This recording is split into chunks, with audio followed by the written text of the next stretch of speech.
Hello and welcome, and thank you all for being here this evening. My name is Alex Giannini, and I'm the manager of programs and events at the Westport Library. I'm so excited and honored to welcome our four authors tonight.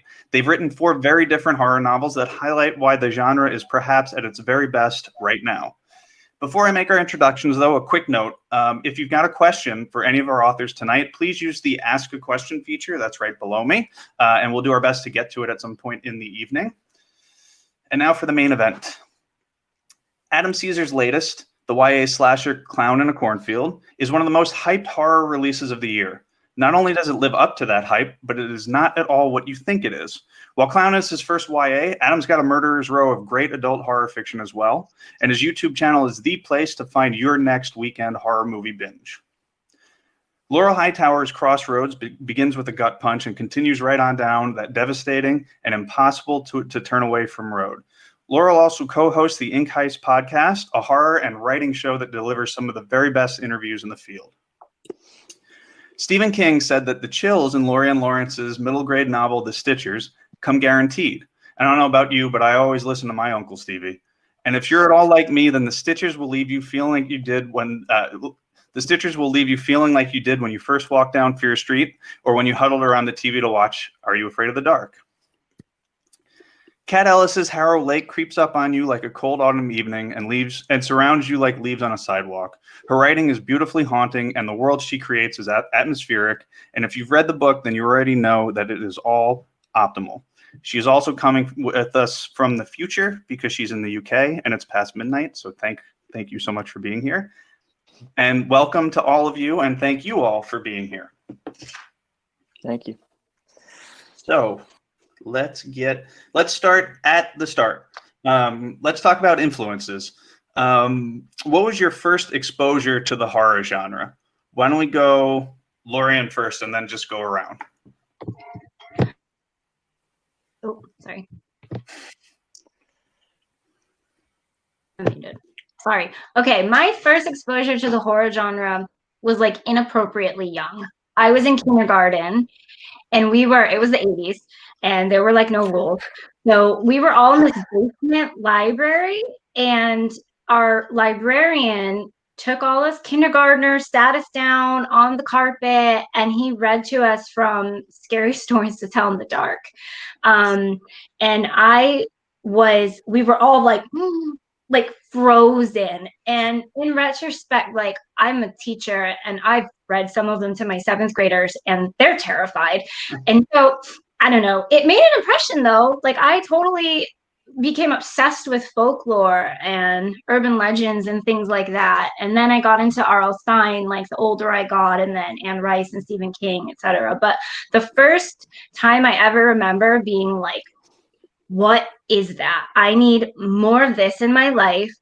This seems a bit naughty. Like, I'm not going to tell my mom that sorry, Mom, but that's what happened in kindergarten. And he just totally just went through and read them all. And yeah, it must have stuck. How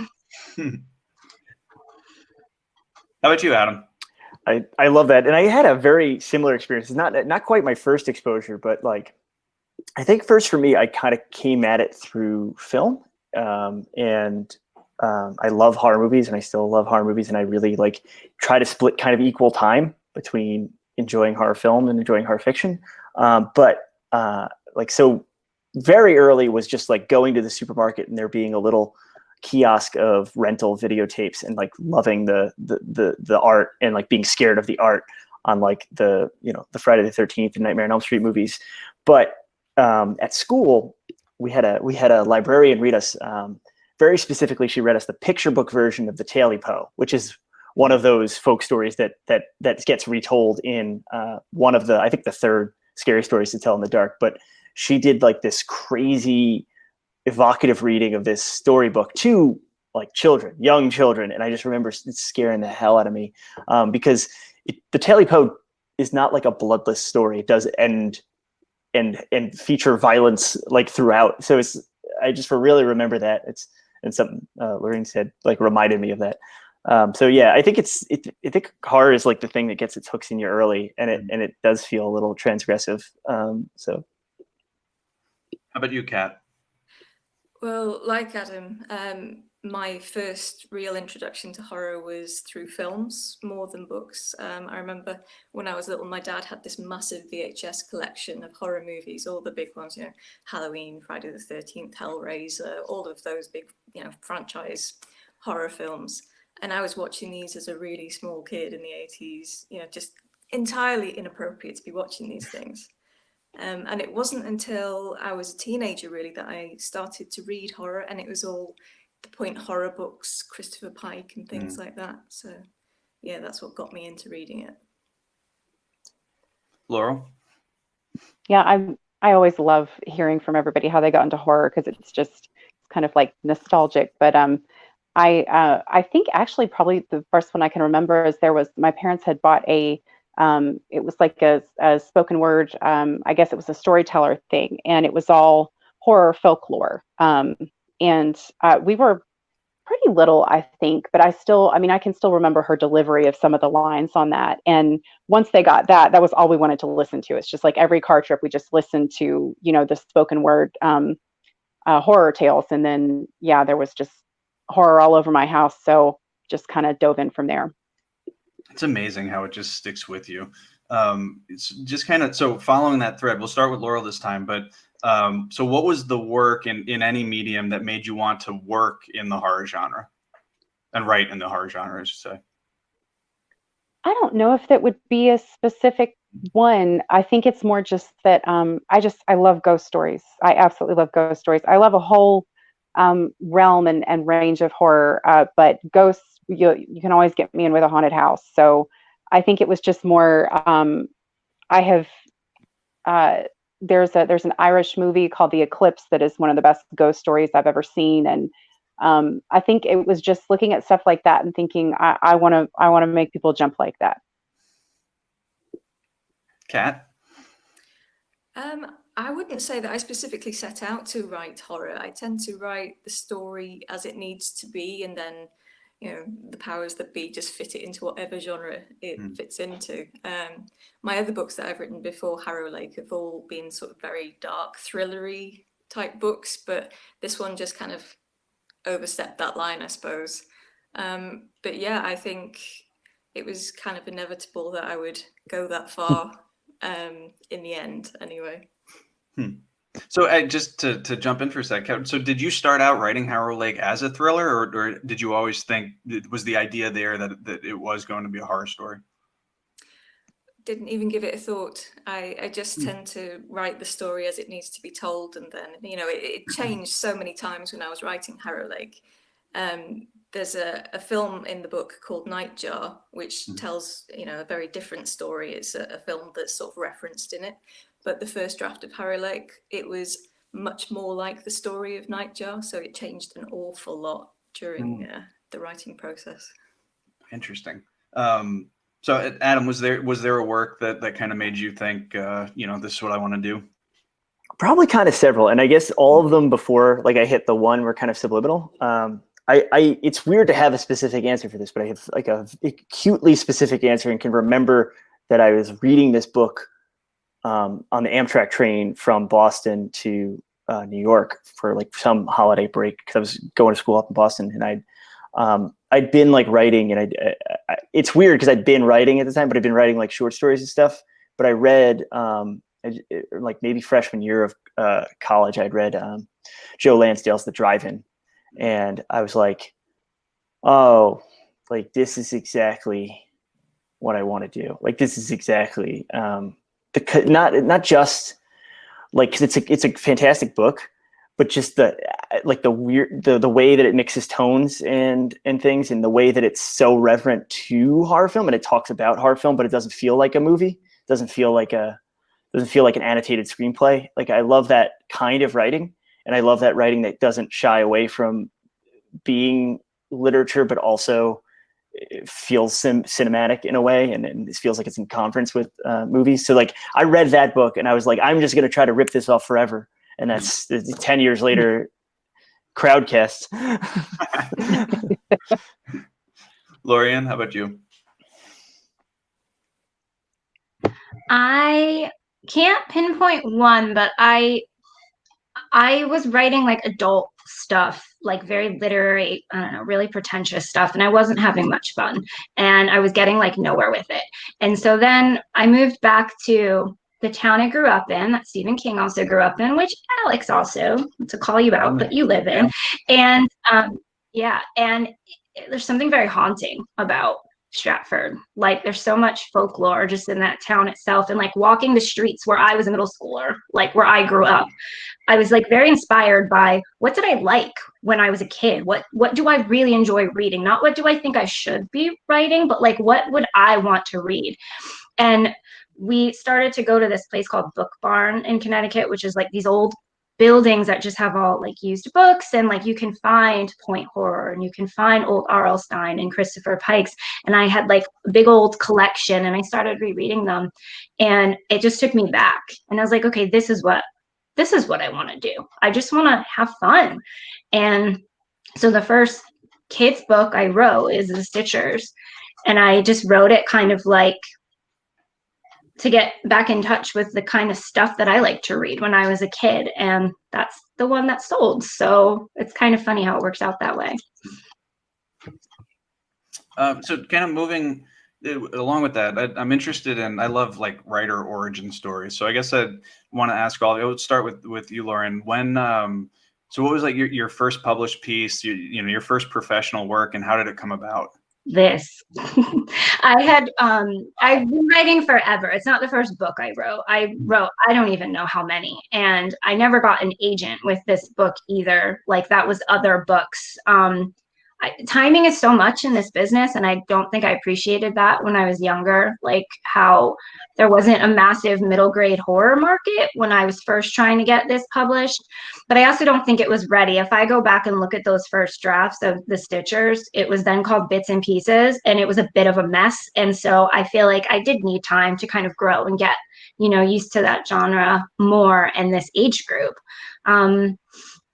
So I don't really have a long history in terms of publishing because I'm a newbie, and yay, debuting in 2020 has been so fun. Oh, we will get to that because Add a bit of spice to it, yeah. But my publishing journey was short.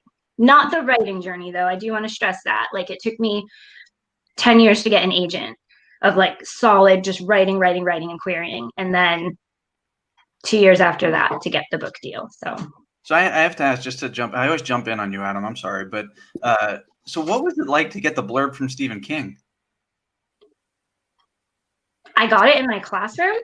Oh. I probably shouldn't admit this as often as I do, but bad teacher. I had my phone out because I was timing them. They were doing something where I was timing them, I swear. And my editor, like, her subject line was just, Stephen King loved your book. And I just started scream in the class because it just popped up, and my students, they freaked out. I think I was with an 8th grade class at the time, and they just freaked out, and I still don't quite believe it. Like I'm looking at it, I see it right now, and I'm like, I can't believe that's a thing that's on my book. But I love that I kind of had that bad teacher moment because I got to like share that experience with the kids I'm writing for, essentially. So it was pretty rad.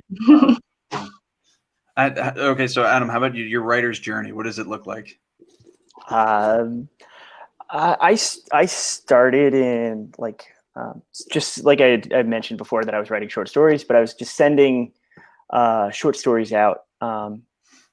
Weirdly enough, because like I guess like as like fanboyish, I'd met like Jack Ketchum at a convention, and I was like, how do you start writing? And he's just like, write short stories and send them out. And like the market was, you know, and the short story market is still weird. But I sold a couple stories to kind of smaller magazines and kind of like DIY magazines. And then I'd started writing a novel, and I did a draft of that. And while I was looking for a publisher for that, I had John Skip of Skip Inspector,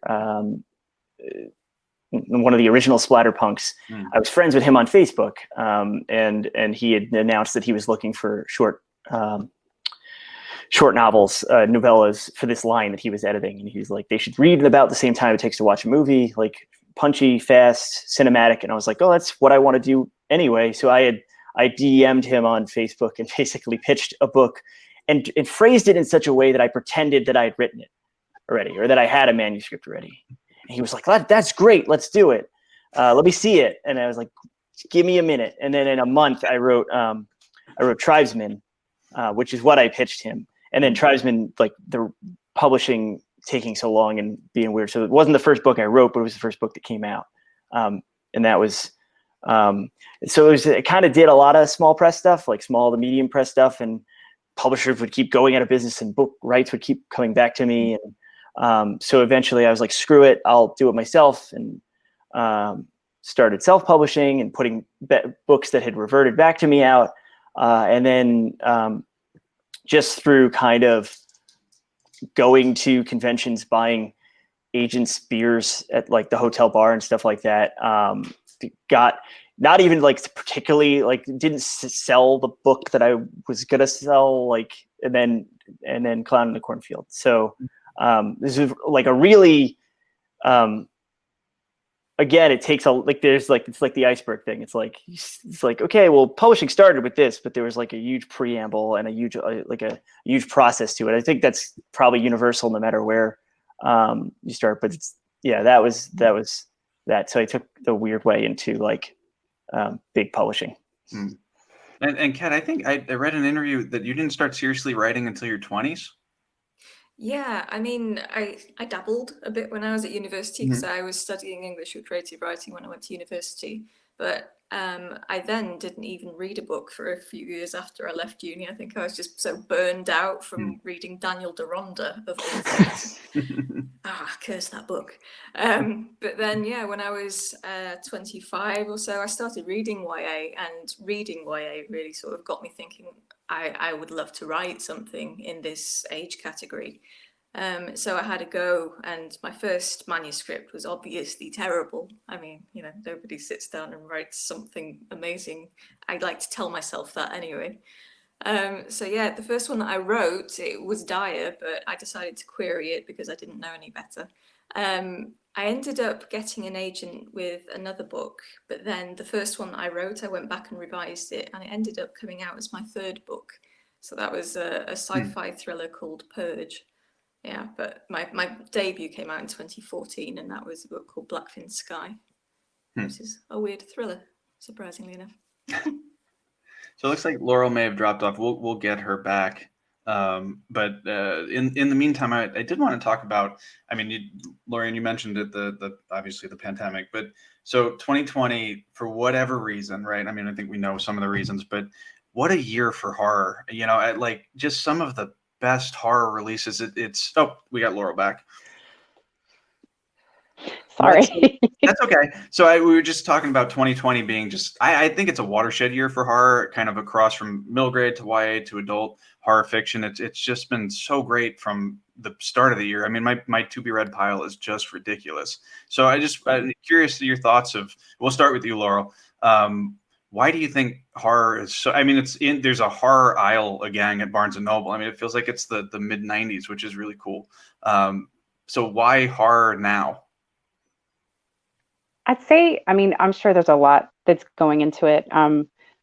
One aspect that I really appreciate is that with the availability of so much self-publishing, I mean, yes, that it can totally saturate the market, obviously, but I am telling you, I have read some of the most amazing self-published stuff this year that I would never have come across, and I'm so excited. And and a lot of times that it's just, you hear voices that you're not going to necessarily hear in the mainstream market, and I really appreciate that. I have a great love of diverse voices, so I know that's got to be part of it. And it's probably cliche, but this is a kind of a rough time to be living in, and it's horror fans. It's funny. I said before, I love the nostalgia of thinking what brought us to it in the first place, because I love watching each of your faces. You had the same like little smile of happiness, going back to that place.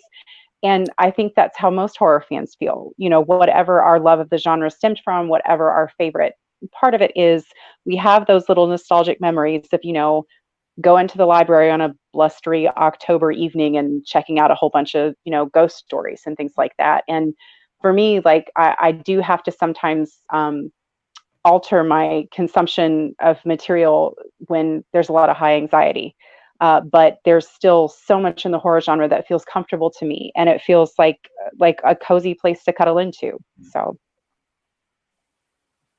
how about you, Kat? Come back to me. Sure. Yeah, and you guys feel free to jump in whenever. We don't have to go in order. I do want to piggyback on something Laurel said and set up. Is I think publishing takes a long time. So you can't just be like, well, this is a reaction to 2020. Mm-hmm. And it's Right. clearly not, but it also is like, it also clearly is like, what a great year for horror. I agree with that. And I think something Laurel said, like kind of, I hadn't put this together until now, but I think the idea of not only self-publishing, but small press and medium press and like the prevalence of print on demand.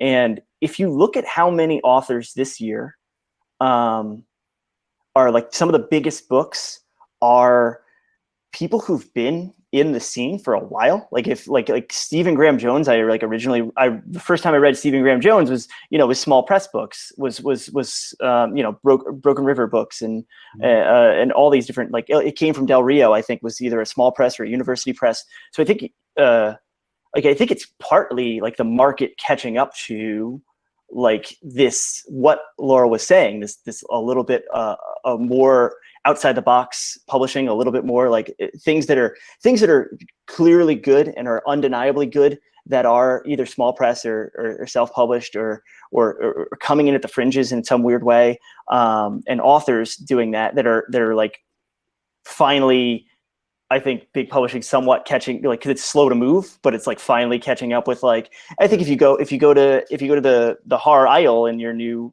your Barnes and Noble's new horror aisle, you'll see Darcy Coates books, which I believe those were small press to begin, like, so it's like I think it's just like almost like the proving grounds now, and the like the undeniableness of this fiction, Laurel included, who is, like these recent ones out, like, I think it's when you get good press and when the scene is responding like that, I think editors and agents are looking at that stuff and are responding in turn and being like, oh, actually, we need something more like this. And maybe, I don't know, I'm rambling now.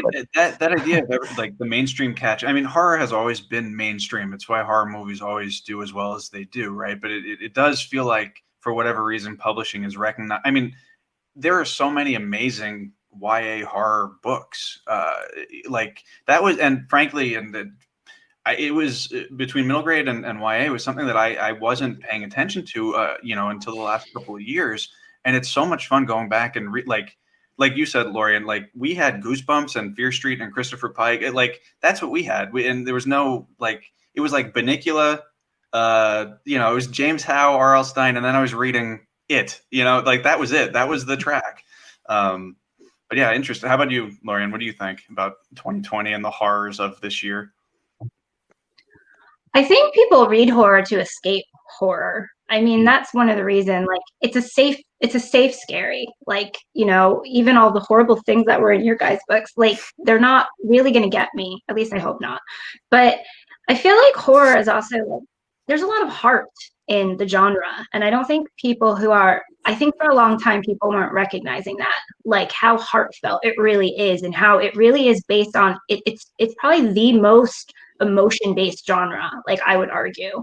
And people can find solace in that and find like tender moments, and like all of our books have loss in it, and that's the scariest thing, point blank, in life. The scariest thing is losing someone you love, and horror like hits that for any age group. It hits that like dead on, pun not intended, but like it really has us confront that. And it totally is having a moment. And I think some of that might be because of streaming, like Shudder and Netflix and Stranger Things, and like making it more mainstream. And it's like, oh wait, that isn't this terrible, demon genre that I don't want my kids to have any part of. Like, this is fun. This is heartfelt. Like, I like this. And so I feel like it becoming more mainstream has made it feel a little safer to people, because there was, I feel like, a big drought for kids, at least. I'm going to speak about like the middle grade and young adult. There was a big drought that I saw as a writer, as a reader, and as a teacher. You know, like, you give a reluctant reader a book about monsters and they're going to gobble it up. And for longest time, those were just considered lowbrow. Like, you can't read something like that. That there's not enough in there for you to study or whatever. And we're kind of breaking through that, thankfully, and just saying, yeah, just read. And it's becoming fun again. And I really hope it stays, because if anything has come out of 2020, we've got some damn good books that have come out of 2020. So, and like horror specifically.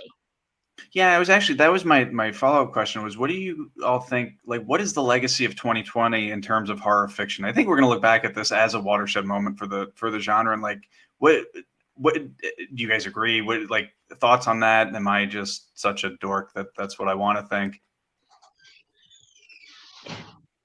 I think it's definitely something that, I mean, 2020 has shown that you can never write something unbelievable now, can you? Because it's all happened, you know? We're facing a global pandemic, we've got all the politics going on. Everything is just, you know, going to hell in a handbasket. So I don't think there really is anything, like, there's no boundary you can't push now. So, yeah, horror is often the best way to explore pushing boundaries. So and we're not that's one of the reasons why it's coming back. And we're like not writing the scariest thing anymore, to your point. Yeah, like, the scariest things are out there, like, actually happening. So, like, our monsters and ghosts, they don't hold a candle. My book's like partially inspired by the clown sightings of like 2017, where like people were catching these clowns on like video and stuff like that. And I've been doing interviews now, and it's like, wasn't that cute? Wasn't that a cute thing? Wasn't that a cute thing to have anxiety about? Isn't that funny?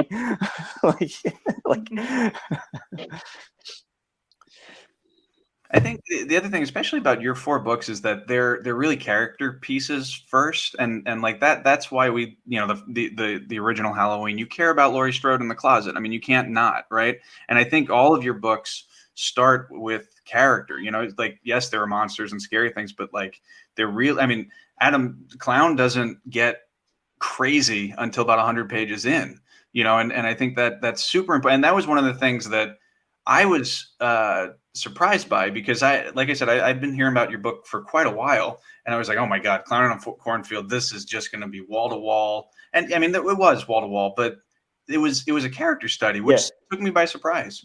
I think it's funny because you can see, I try not to like look at like Goodreads and stuff like that, but you can see people, like, when it comes up on Twitter, you can see people's like, when is this going to get scary? And I'm like, well, most slasher, like, I stick pretty close to like the slasher structure of like, there's not a ton that happens in the first act of the slasher. You know, it's usually like the kids showing up at the house or whatever. But I think, you know, so I like, which I'm not like, I don't take offense to. I like, and I get my fair share of kicks in and kills in. I think the first, I actually forgot the question, but I think the most important thing, and I think half of us can attest, is having a protagonist named Quinn is very important when you're writing a horror novel.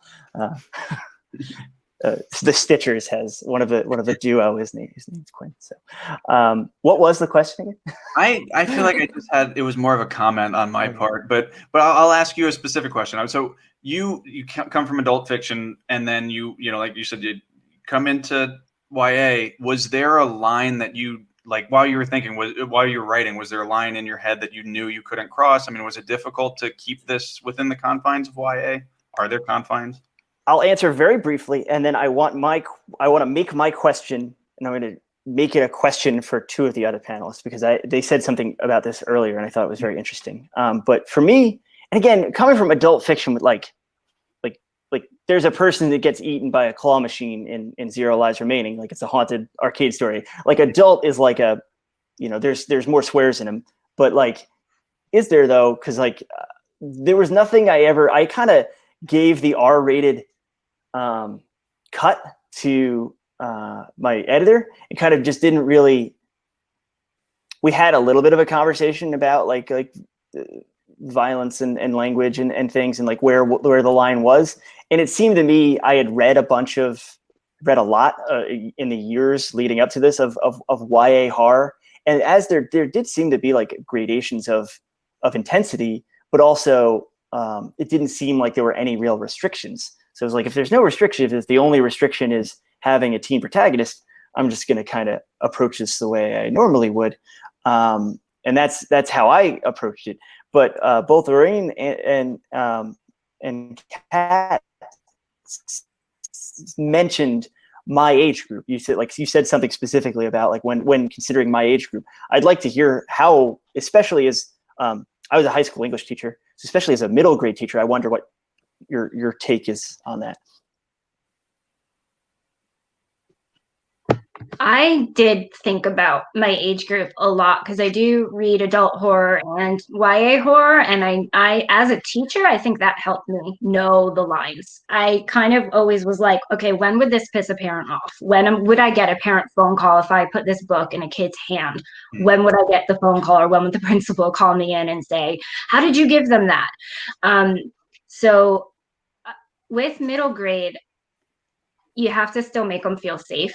I think, like, I do agree with you, Adam, that like the line between, and Kat, you can speak to this more, but like the line between young adult and adult is way less defined than middle grade to young adult. Middle grade, you can scare them, but you have to also give them like a heavy dose of heart. Like they have to feel hopeful. Whereas I don't know if you necessarily need to have your protagonist feel hopeful in young adult. I mean, correct me if I'm wrong, but I feel like you can push it a lot more. Whereas in middle grade, if they don't feel that hope, I don't know if at that age group they would carry on. Yeah, I think it's, when you're looking specifically at, ending on a hopeful note or not. I'm thinking now about The Bunker Diary by Kevin Brooks. So that it ends in a very sort of bleak way. And a lot of people, I remember at the time, because it was winning so many awards and things, a lot of people were saying this isn't for teenagers because, there's no element of hope at the end of it. This, it ends on such this, really bleak note. How can you put this in the hands of teenagers? And I think maybe, the idea behind writing YA is that you always have to consider why you are pushing a certain boundary. And, if you're putting, gratuitous swearing or violence or sexual content in there, you have to consider why you're doing it.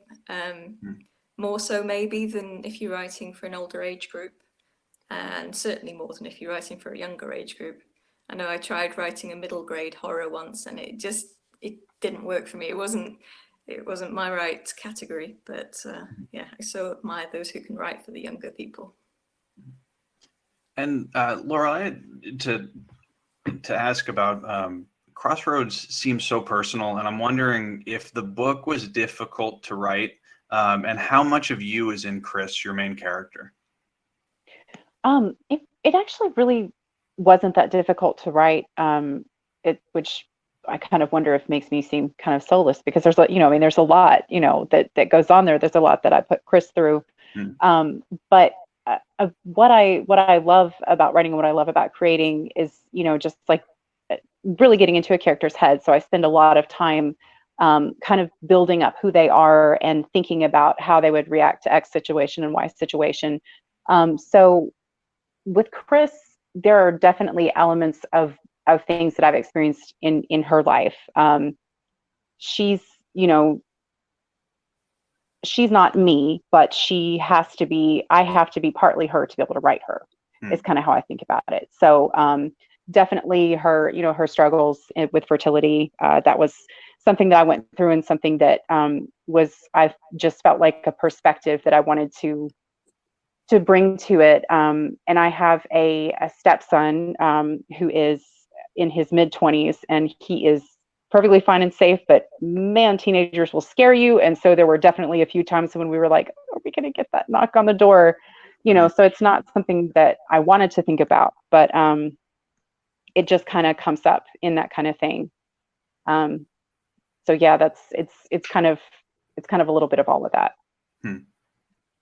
And Lorien, there are obviously personal pieces in the Stitcher. So I was wondering about how, I guess writing as not a way of therapy, but like writing out, well, maybe as therapy. I don't know. Maybe I will start from it there. Yeah, like because I think that's where that book kind of came from, right? Out of grief. Yeah, it absolutely did. Like I had said before, like I had just moved back. My husband and I bought our first house in Stratford, like a year before my dad like suddenly passed away. And so here I was like in these old neighborhoods that I grew up in, like surrounded by everything nostalgic.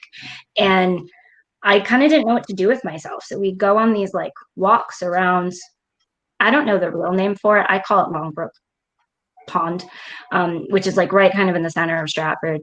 And we would like go on these little twilight walks and we would just kind of talk and walk our dogs. And I came up with the idea as we were on those walks and it just helped me. So like at first I was like, I'm going to have fun. I need to like put my mind into something positive out of this.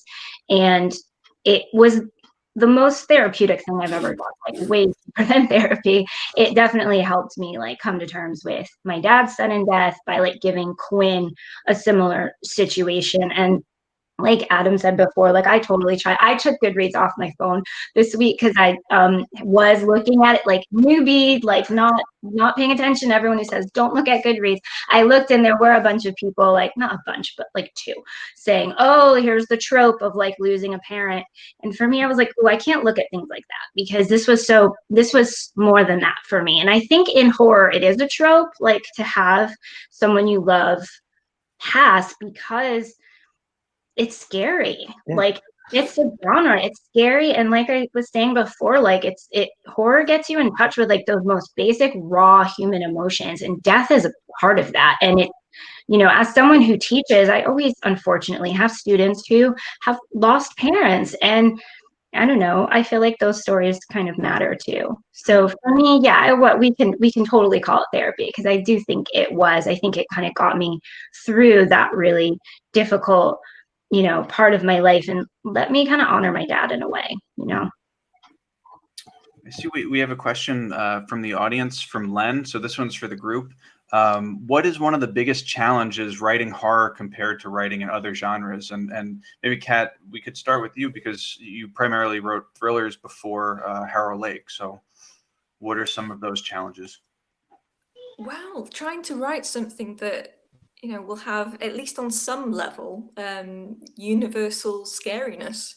I mean, so many people have different, levels of, what will actually scare them, what type of things will be scary. And people don't go into horror, I don't think, anticipating that they won't get scared. They want to be scared generally. I think people who read horror books are probably, there's a lot of crossover with the people who ride roller coasters. You like that adrenaline that you get from the safe kind of fear that you would have from reading a horror novel.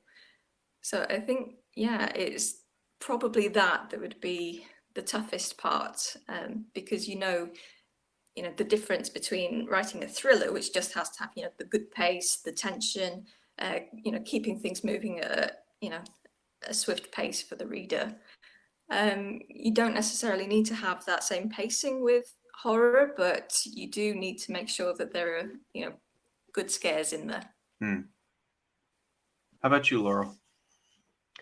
I think it actually, I was kind of thinking about something that Kat, you said earlier when you guys were talking about, determining the lines when you're writing for younger audiences, which I think actually is something that would be applicable to really any age that you're writing. And that is thinking about how what you're putting in there serves the story. So, even though with adult horror fiction, there's not really any limits. But we look a lot at things like there's discussion about trigger warnings, and there's discussion about, cancel culture and things like that, and saying, oh, well, I can write whatever I want because, I'm a writer, we can write what we want. And that's fine. You absolutely can. You can write what you want, you can publish what you want, you can read what you want. But something that I try to look at when I'm writing, and also I'm working right now with Gemma more on, we're editing and curating an anthology collection. And, one of the things that when we were kind of looking at our call on it, it's like, hey, it's horror. We're not going to tell you don't have violence, don't have this, don't have that, but you have to ask, does it serve the story?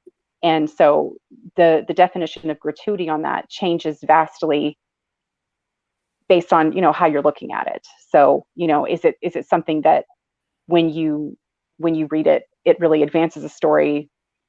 Yeah, I'm kind of rambling now, but that's kind of where it is. It's like, is looking at, what am I doing here to create these scares and create this, and does it serve the story? Adam, you want to take it? Yeah, I agree with everything you just said. It's funny because I was going to tack onto that the cat thing, the idea of yeah, I definitely do consider my audience, but I didn't mean to say like oh, they're kids, whatever.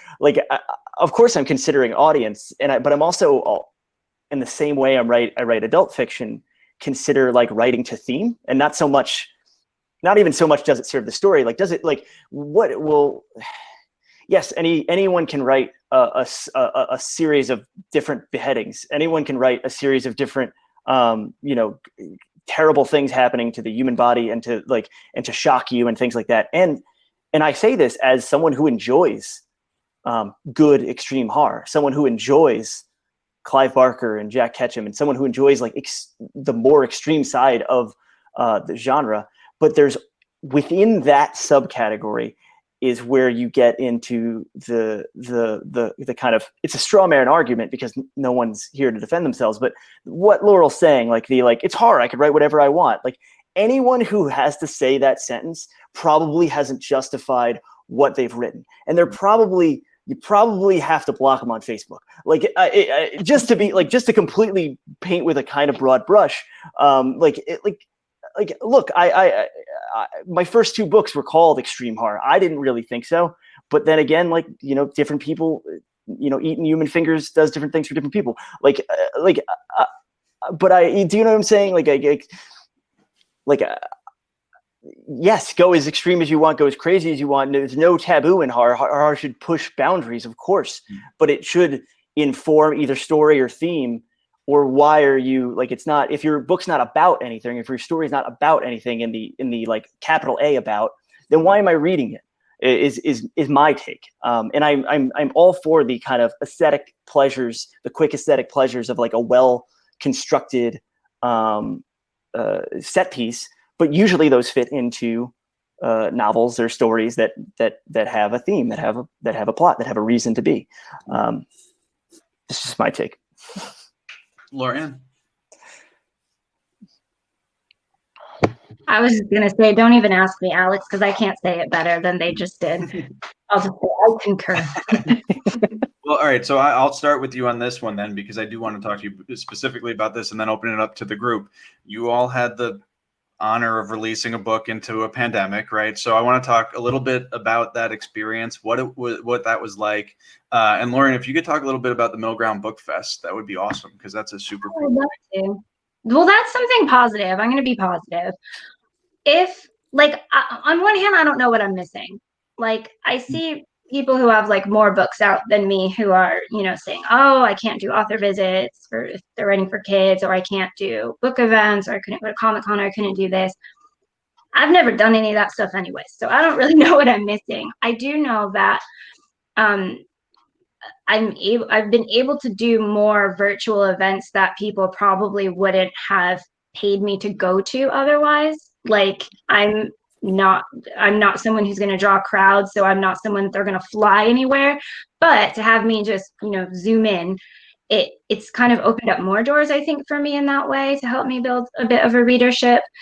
Because you are starting from nothing, as a debut. I don't have a readership or anything, so the horror community has been so nice, especially because I feel like I'm so on the periphery since I do write for kids, and I think some people have gotten my book and are like, it's not scary enough. It's it's for 12-year-olds, but okay.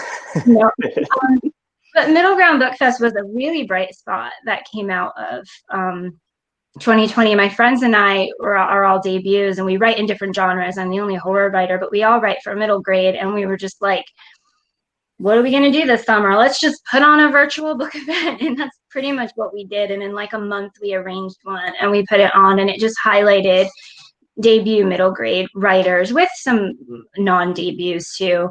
But it was just like a ridiculous thing that we just took on randomly, like friends in a group chat, like, how about we do this thing? And then we did it, and it came out to be something that we were all really proud of. And we had a really diverse, like authentically diverse lineup. And I feel like as a middle school teacher, I see teachers who have so much to do. I get it. And they have the same books in their classrooms every single year. And it's always like Wonder or whatever. And it's like the one book that's being talked about. And then they wonder why kids don't like to read or say they don't like to read. And this festival kind of let us share with teachers and librarians, like, look at all the amazing books that have just come out in the last couple of years. Like, go forth and buy them and support these writers, and like get your kids into books. Like, if I walk into my classroom, I'm like, hey, I just got this new book, it just came off the shelf, they're dying for it. They don't even care what it is. They're just like, give it to me, because they see the same books on the shelves every single year.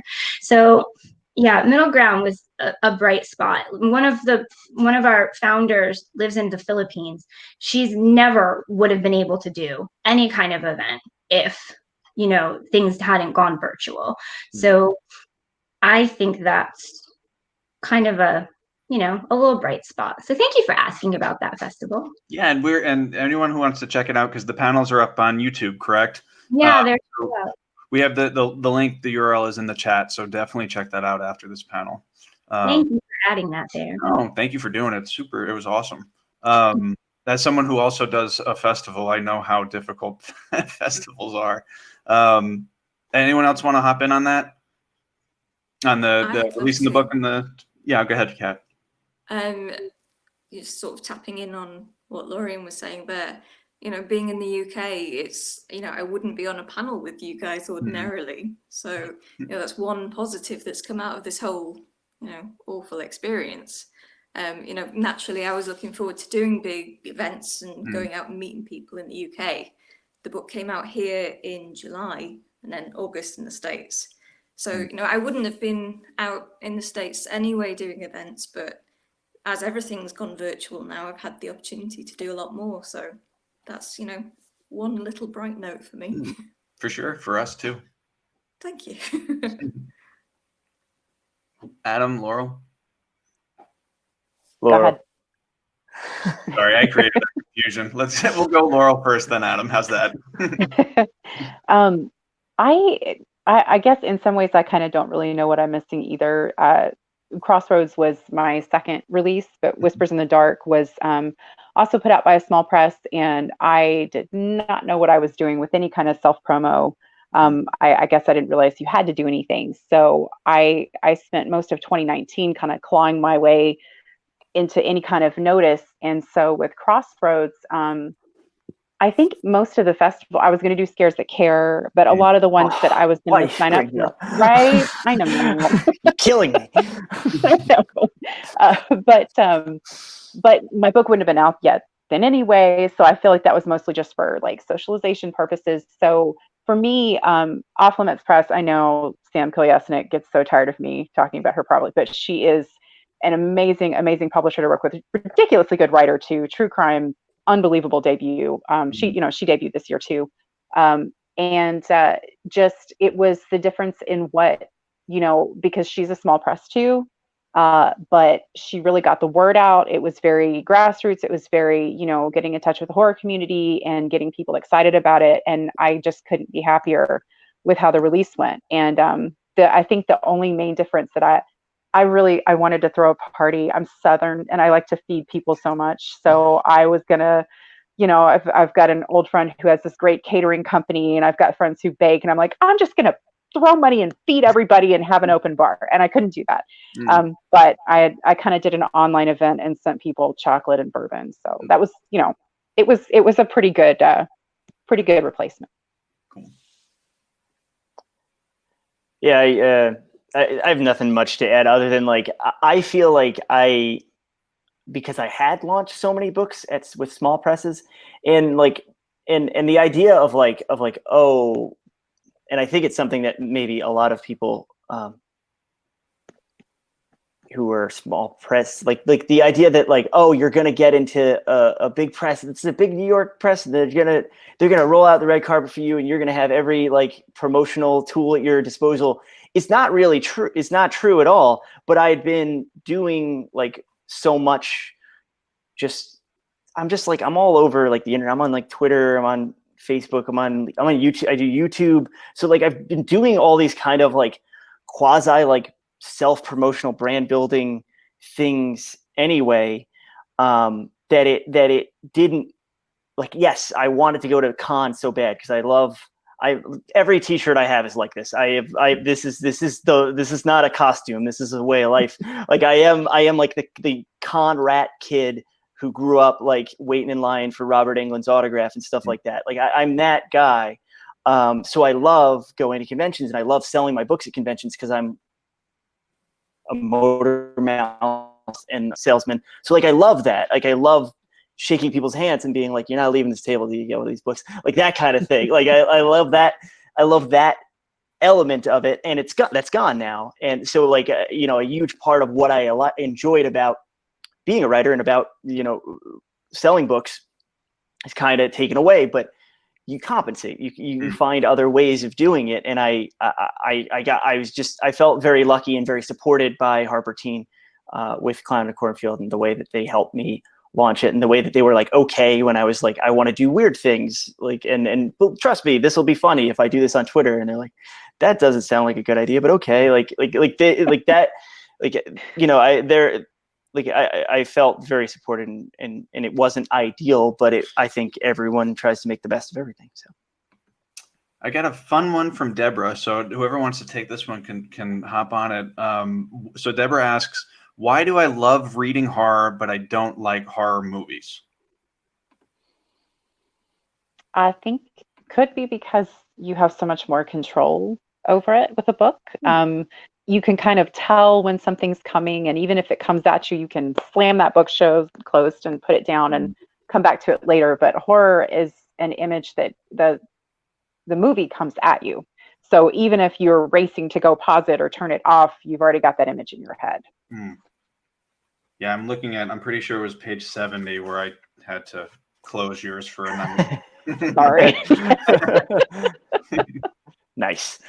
Anyone else want to weigh in on that, or should I go to Eric? That's a great answer. You're your own cinematographer if you're reading a book instead of watching a movie. That's great. That's a great answer. So Eric asks, are there too many restrictions about certain content in horror from publishers? I've seen things like no stories that contain violence towards animals. I have a dog and a cat and love them both very much, but in fiction, is that going too far? So content restrictions from publishers. Thoughts?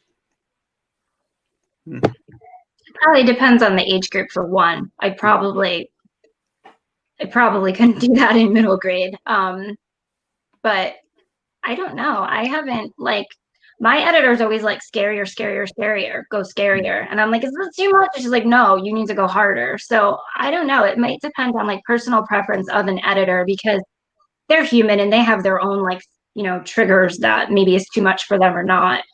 But I don't know. You guys might know more. What was the question aster's name? Eric.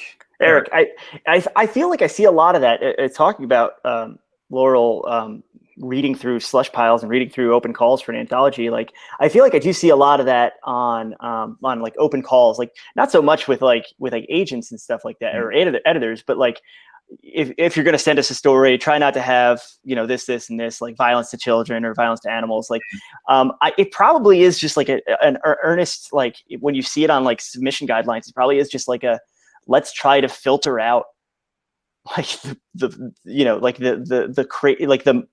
the people who are going hardest to try to shock. Like, let's try to encourage a little bit of, not that I necessarily agree with it, because there's plenty of horror films and plenty of horror books where violence is done to animals, violence is done to children. I really enjoy the books and I really enjoy the films.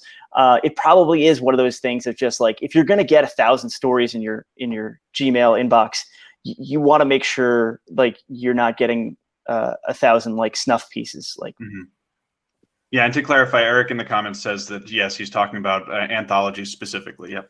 It probably, I bet it's because like I've read Slush before. Like when I was in college, I was like, oh, I'll help out at like a small press publisher, and they were like, great, here's the email, and it just was like, I found a lot of great stories, but like you get a lot of like, hello, dear editor, like here is the.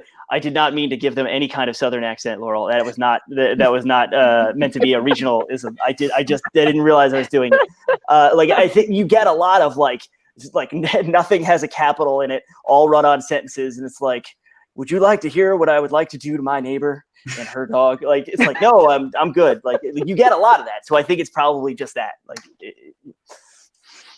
I think it could be tone of an anthology too. I mean, and this is, I don't know how anyone ended up letting me do this because I'm not really a writing grown up, so I don't know how I ended up working on this antho. But there was a specific tone really that we were looking for, and it was kind of just like definitely horror, and we have no problem with extreme, but it's like it was very much about just the experience of being a woman and the horror aspects of that. And we've gotten this just amazing range of things. So we didn't put any cap on it, like we don't want this one particular thing, but we did say,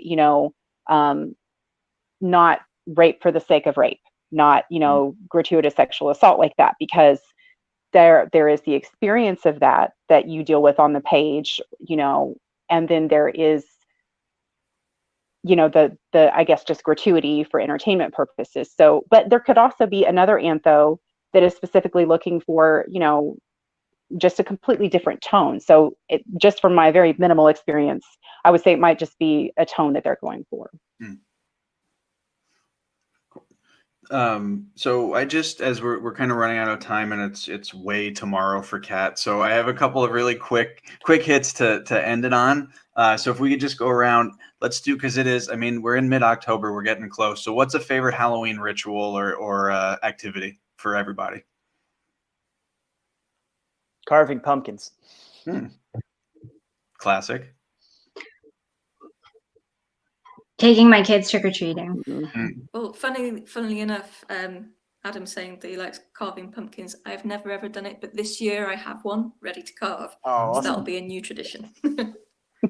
Kat, can I just say quickly, my husband's British, and I moved to England like after college to Bristol, guns blazing for Halloween. Like I was dressed up, I decorated our whole apartment. I sat outside with all my candy, and everyone walked past me. And finally, I asked this woman, I was like, "I have candy! Like I have candy right here!" And she goes, "You just look too eager," and walked past. Halloween in England. I may have cried. So. And Kat, I hear you're a ghost hunter as well. I'm sorry? Are you a ghost hunter? I am, yes. I like to go ghost hunting. Cool. I've never seen one, by the way, before you all class me as a weirdo. But yeah, I like to look for them. Awesome. Sorry, Laurel, I stepped on you. Oh no, you're good. Same kind of thing. I have just boxes and boxes worth of decorations because I've never stopped buying them. But one kind of fun thing this year has been kind of figuring out what I can decorate with and what my son can help me with that's not incredibly breakable and or injury causing. So he has kind of his own pumpkin patch now that he's created. So we're having fun merging those two worlds. Did anyone splurge on the 12-foot Home Depot skeleton? I saw my first one this weekend, and I was driving the car. My wife, I was like, get a picture, quick, get a picture. And I was like, we almost crashed, but I was like, quick, get a picture of it.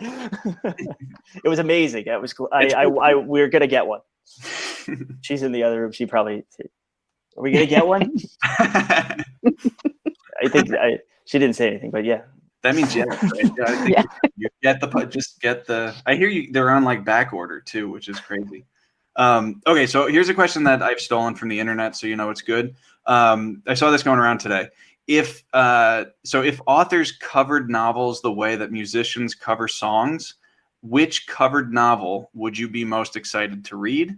And the example they gave was like J.R.R. Tolkien's The Bible.